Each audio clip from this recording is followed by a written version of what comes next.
السلام عليكم ورحمة الله تعالى وبركاته. إن شاء الله تكون بألف خير وسعادة. اليوم جيت نحكي لكم باللي أكثر الأسئلة واللي تتداول على لسان جميع الطلاب هي كيفاش نوفق وقتي ما بين ديني، ما بين حياتي، ما بين دراستي وما بين امتحاناتي، خاصة في ذيك فترة الامتحانات. أول شيء إنه الدين هو الأساس. دائما لازم نخليه ديننا هو الأساس. الدين ما هو عائق، قلت لكم الدين هو منبع للقوة والسكينة. أول حاجة هو عقد النية. اجعلوا نيتكم في الدراسة هي طلب العلم والتقرب إلى الله عز وجل. تخيلوا متى بدأنا الدراسة؟ منذ الأولى الابتدائي كنا في عمر 6 سنوات إلى غاية راح نكمل في سن 23 أو 24 أو 25 سنة ونكمل. تخيلوا في فترة شبابنا هذه نقضيها في طلب العلم. تخيلوا إنه في الجزائر نقعد نقرأ من 8 ل5، وقت كثير جدا، وبعدين الحكومة تعبانين نرقدوا، ففي الوقت كامل حيكون في طلب العلم. لازم دائما نيتنا تكون طلب العلم، تقرب إلى الله عز وجل لكي نكتسب الأجر في ذاك الوقت، بيكونش عندنا نيات أخرى. ثاني حاجة وهي العبادات. لازم نحافظوا على الصلوات في وقتها.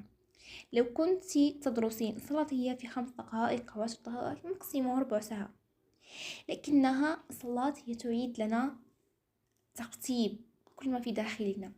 يعني لما تسجد فقط إلى الله عز وجل ينتشر كل هذاك الخوف والقلق، يتبدل به راحة وطمأنينة.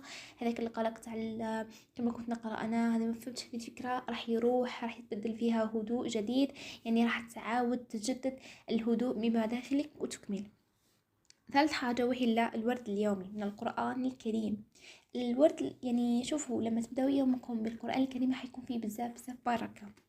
يعني لازم نخص وقت بسيط جدا لذكر الله عز وجل أو قراءة القرآن، يعني راح يعطينا واحد البركة في الوقت وصفاء في الذهن. يعني والله العظيم عن تجربة، ما تبدأ يومك القرآن الكريم حيكون فيه واحد البركة، واحد الراحة بزاف، والله غير هايلة.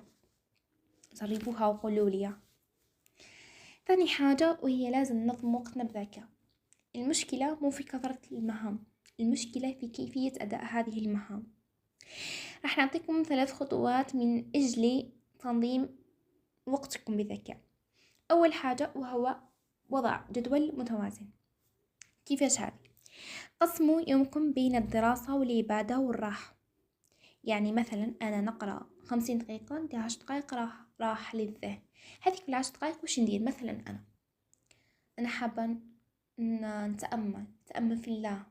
في هذه اللحظات نقعد نستغفر في ربي، نحمد ربي، نكبر ربي، خليها تكون راحة يعني صح نفسية. مش أنا نطلع في مقاطع رزق هذه راحتي، لا، خليها راحتي النفسية عقليا وجسديا. مثلا المرة الجاية نروح نفطر مع العائلة، خليتها مرة مع نفسي، مرة مع العائلة، مرة مع الأصدقاء، وهكذا. ثاني حاجة وهي نبدأ بالأهم. الإبداء بالأهم معناته باللي نخصصه مثلا في أول يوم للدراسة، بعدها نرتب وقتنا بين العبادات والأنشطة الخفيفة. مثلا نحب نلعب سبور سبا، بعدها نقرأ، نرجع ندير قليل قصيدة، عندي مثلا بروجي نخدمه، والله عندي مهنة نحب نديرها، وهكذا. نستخدمه كما قلت لكم قاعدة 45 دقيقة و15 دقيقة راحة، أو 50 دقيقة قراية وبعدها 15 دقائق راحة، أو 25 دقيقة دراسة و5 دقائق راحة. يعني في هذيك الأوقات نحب نديرو قلت لكم كما حبيتوا، ذكر، صلاة، جلسات مع العائلة، مع الأصدقاء وغير ذلك. ثالثا يعني أنا نديرها تحت عنوان الحياة مش متوقفة. وش معناتها؟ لازم نخصصوا وقت لأنفسنا. هذه يعني الحياة مش مؤجلة، كلنا سنساق إلى الموت. يعني أخلي نفسي مثلا أنا فتاة أحب مثلا إني أشاهد بودكاست وأنا أعمل ماسكات في ذاك الوقت، يعني أفرح أزهو، لكن فيما يرضي الله عز وجل. مثلا أنا شاب أريد أن أعمل شيء إلى غير ذلك. يعني دائما نخلي وقت لأنفسنا، لازم وقت لأنفسنا، مثلا تخصص ساعة ساعة ونص هذه نفسي لازم إلى نفسي فقط. حابة ندير واش ندير فيها، إيه نروح نمشط شعري، ندير واش نحب، نلبس واش نحب، كمان هكذا. قلت لكم ثاني حاجة هي جعل الدراسة عبادة.